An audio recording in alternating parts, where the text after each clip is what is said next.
An 8-year-old girl walks onto the biggest stage in America carrying nothing but a microphone and a past no child should ever survive. War took her home, her family, and her childhood, but what it could not take was her voice. When she opens her mouth, the room changes, the judges freeze, and even Simon Cowell fights back tears. Before you hear the story that made the world stop and listen, take a moment to subscribe to this channel, because stories like this remind us why hope still matters. The lights inside the America's Got Talent theater glowed softly as the audience buzzed with anticipation. Another audition day was underway, another long line of dreamers waiting for their moment. Singers, dancers, magicians, comedians, all hoping for a chance to be seen. But no one in that room was prepared for what was about to happen next. When the host called out the name of an 8-year-old girl from the Philippines, many smiled politely, expecting something cute, maybe even forgettable. Children audition all the time. They are often talented, sometimes impressive, but rarely life-changing. This time was different. She walked slowly onto the stage, her steps careful, almost hesitant. She was very small for her age, wearing a simple dress that looked borrowed rather than bought. Her hair was neatly tied, but her shoes were worn, the kind that tell a story of long journeys and hard days. As she reached the center of the stage, she looked out at the massive crowd, thousands of strangers staring back at her. The lights were bright, but her eyes were darker than most children's eyes should ever be. They carried something heavy, something old. The judges leaned forward slightly, curious. Simon Cowell tilted his head, studying her the way he always does when he is unsure what to expect. The host knelt beside her and asked her name. Her voice, when she spoke, was soft but steady. She introduced herself and said she was 8 years old, from the Philippines. The audience responded with warm applause, but it faded quickly when the host asked the next question. "Why did you come here today?" The little girl paused. Just for a moment. That pause said more than words ever could. Then she took a breath and began to speak about her life. She talked about war, about how fighting came to her village without warning. She talked about loud noises in the night that were not fireworks, about people running, about fear that never seemed to end. She explained that her home was gone now, that some members of her family never came back, and that singing was the only thing that made her feel safe when everything else felt broken. The room grew quiet, not the polite silence of waiting for a performance, but the deep, heavy silence of people realizing they are about to witness something real. Simon's expression changed. This was no longer just another audition. When asked what she would sing, she answered simply. A song about peace. A song about losing everything and still believing tomorrow could be better. The music began softly. The first few notes were gentle, almost fragile. And then she sang. Her voice did not sound like it belonged to an 8-year-old. It carried pain, but also control. It carried sadness, but also strength. Each word felt lived in, as if she wasn't singing lyrics but memories. The audience leaned in without realizing it. Phones were forgotten. Breathing slowed. Somewhere in the crowd, someone began to cry quietly. As the song continued, something extraordinary happened. The girl seemed to grow taller, not in body but in presence.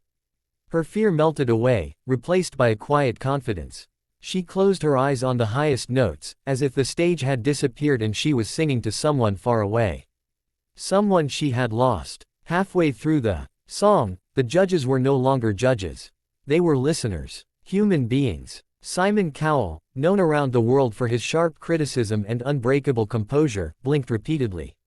His jaw tightened. His eyes glistened under the stage lights. For a man who had seen tens of thousands of auditions, this one was breaking through walls he rarely let fall. The lyrics spoke of bombs replacing lullabies, of toys replaced by fear, of a child wishing for silence instead of screams.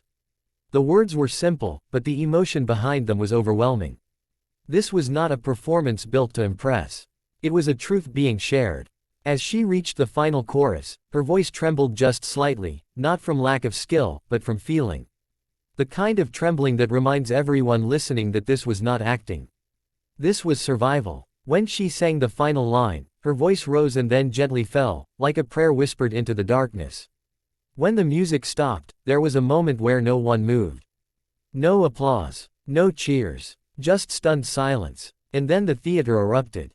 People stood up, clapping, cheering, crying openly.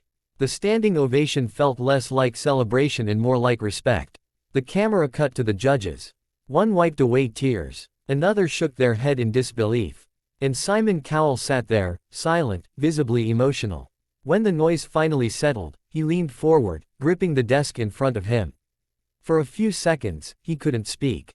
Finally, Simon looked at her and said something no one expected. He told her that he had heard many great singers, many emotional stories, but rarely had he felt something so honest, so raw, and so necessary. He admitted that her performance reminded him why music matters. Why stories matter. Why voices like hers need to be heard. But the story did not end there. After the audition aired, the world reacted. The video spread across social media at an unbelievable speed. Millions of views turned into tens of millions. People from different countries commented, sharing their own stories of loss, war, and hope. Parents held their children a little closer. Teachers played the clip in classrooms. Veterans watched with tears in their eyes. Refugees saw themselves in her song. Then came the twist no one saw coming. A journalist researching her background uncovered more details about her life. She had not only lost her home, but had spent months moving between shelters. At one point, she had stopped speaking altogether. Trauma had stolen her words. It was singing that brought her voice back. Slowly, carefully, one song at a time. Another revelation followed. The song she performed was not written by a famous songwriter. She had helped write it herself, guided by a volunteer music teacher who recognized her need to express what she couldn't say out loud. Those lyrics were not borrowed. They were hers. When Simon Cowell learned this, he requested to meet her privately backstage. Witnesses later said the meeting was quiet and emotional. No cameras. No producers. Just a conversation between a man who built an empire on talent and a child who survived something no child should ever face. Simon later spoke about it in an interview, saying that moments like hers are why shows like AGT exist. Not for fame, not for ratings, but to give voices like hers a platform big enough to be heard around the world. As the competition continued, the little girl returned to the stage for later rounds, each time stronger, each time more confident.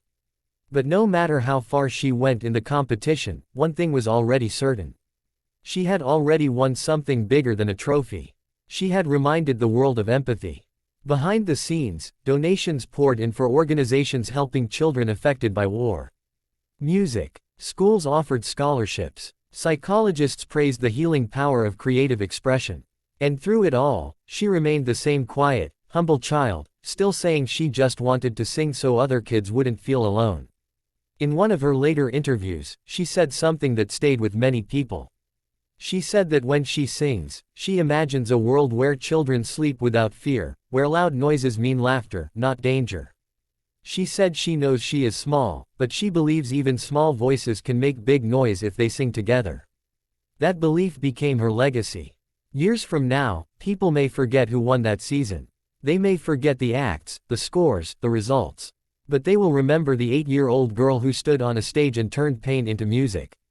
They will remember the moment Simon Cowell wiped away tears. They will remember how a song stopped a room full of strangers and made them feel like one family. Because sometimes, the greatest performances are not about perfection. They are about truth. And sometimes, the smallest voices carry the loudest message.